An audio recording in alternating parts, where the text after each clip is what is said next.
the possibilities and the potential to really speak to larger issues through sports is tremendous. The mission of the Povich Center, I think, reflects an understanding that sports are not just about scores and statistics. We focus on sports journalism, but not just the sports, also the intersection of sports, culture, and society. Sports reporting for people of color and marginalized people is critical.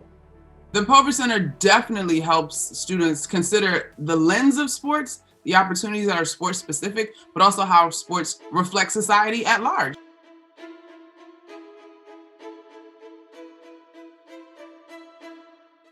The Lacy-Smith Award is one to celebrate in perpetuity the great work and the important work of two pioneer sports journalists, Wendell Smith and Sam Lacy, who were voices heard beyond the sports page. They were told in those certain terms over and over and over and over again that they did not belong, that nobody had any reason or right to have to listen to them, to read them, to see them. If they could have been made invisible by the powers that be at the time, they would have. It's important that they be recognized and held up as examples for what Povich Center wants to do in terms of producing the next generation of sports journalists. It's an award that reflects a social conscience. And Sam Lacy and Wendell Smith are the personification of that commitment, as was Shirley Povich. And to be able to honor John Smallwood with an award in their name is powerful stuff.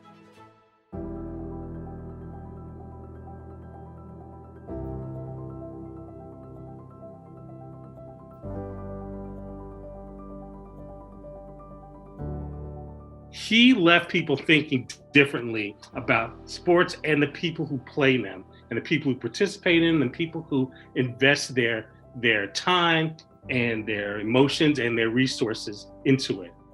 The Lacy-Smith Award, to me, is so powerful because it stamps that the work that you're doing has a big picture impact that is far beyond the scores. John was never afraid to poke at the people and the things and the institutions and the traditions and the sort of things that were sort of allowed to stand, that people sort of took for granted, that people thought were untouchable. If he didn't feel they were untouchable, then he was not going to treat them as untouchables. Anytime you're really doing this job well, you're really telling a story about everything that's going on around you and the people that are making it happen. Shirley Povich, the sports columnist, was witty, urbane, and insightful. But what defined him in his journalism was his commitment to social justice.